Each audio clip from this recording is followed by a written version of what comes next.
Assalamualaikum warahmatullahi wabarakatuh. Selamat pagi anak-anak ustazah semuanya. Semoga selalu sehat dan selalu ceria. Hari ini adalah hari pertama kita kembali belajar tema di semester 2 di kelas 4 ini. Jangan lupa sholat duha ya nak sebelum belajar. Baik, sekarang kita akan belajar tema 6, subtema 1, PB1 dan 2. Semangat ya. Apakah anak-anak ustazah pernah membayangkan kalau anak-anak ustazah akan menjadi pilot, arsitek, guru, tentara, atau polisi?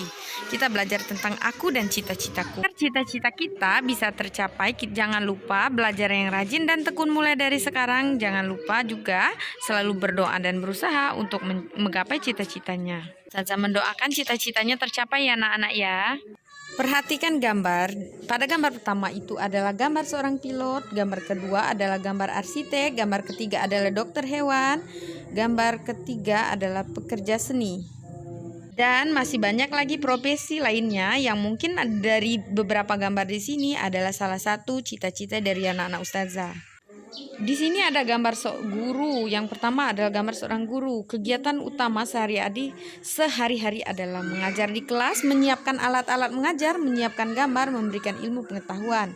Yang kedua adalah gambar arsitek. Aku adalah seorang arsitek. Kegiatan utama sehari-hari adalah menggambar pola-pola bangunan dan lain sebagainya. Yang gambar ketiga adalah gambar dokter hewan. Yang gambar keempat juga itu adalah gambar pelukis.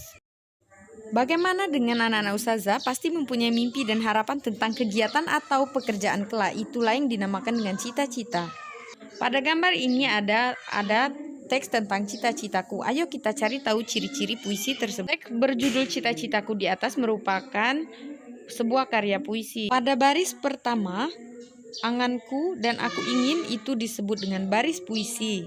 Pada baris kedua dan ketiga itu juga disebut dengan baris puisi. Guru ada pejuang ilmu di garis depan itu juga baris puisi. Puisi terdiri atas bagian-bagian yang merupakan kumpulan kata-kata yang disebut baris puisi. Baris-baris puisi terkumpul menjadi bagian-bagian yang disebut bait puisi. Perhatikan gambar di bawah ini, ada kucing, ayam, kelinci. Jika kalian ingin menjadi dokter hewan, kalian perlu mengetahui jenis-jenis hewan. Gambar-gambar tersebut menunjukkan bahwa ada anak-anak hewan dan ada hewan yang sudah dewasa. Artinya hewan-hewan tersebut mengalami ada tahapan-tahapan yang dilalui oleh hewan itu, dari anak-anak hewan menjadi hewan dewasa. Tahapan pertumbuhan dan perkembangan hewan membentuk sebuah siklus hidup atau daur hidup.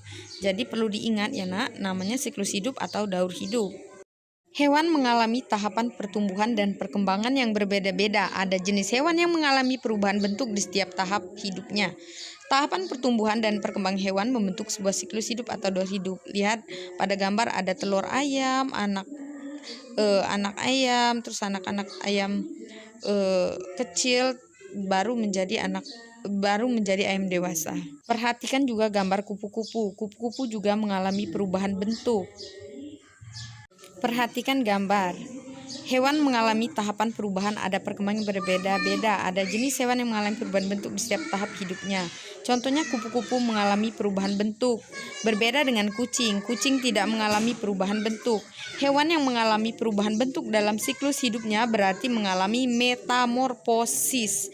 Sedangkan hewan yang tidak mengalami perubahan bentuk dalam siklus hidupnya berarti tidak mengalami metamorfosis. Untuk diingat bersama, hewan yang mengalami perubahan bentuk pada setiap tahapan pertumbuhan dan perkembangannya dinamakan mengalami metamorfosis sempurna. Sedangkan hewan yang mengalami perubahan bentuk hanya pada beberapa tahap tumbuh kembangnya dinamakan mengalami metamorfosis yang tidak sempurna.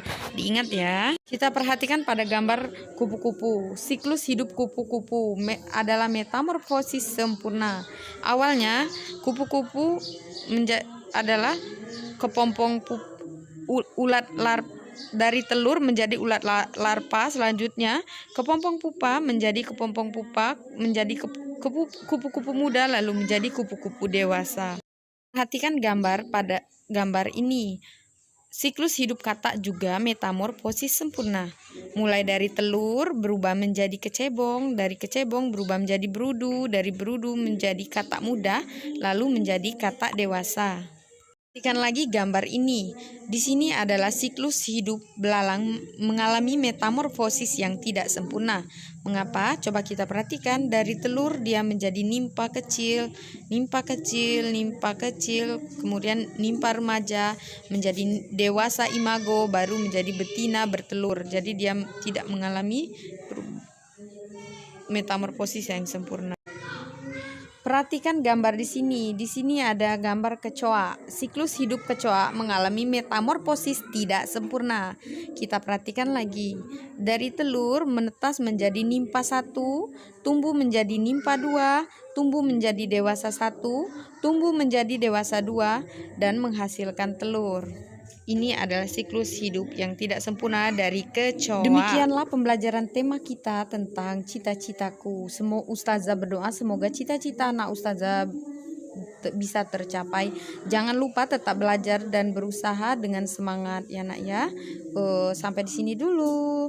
Mari jangan lupa membaca Al-Quran. Semoga anak ustazah selalu sehat dan ceria ya.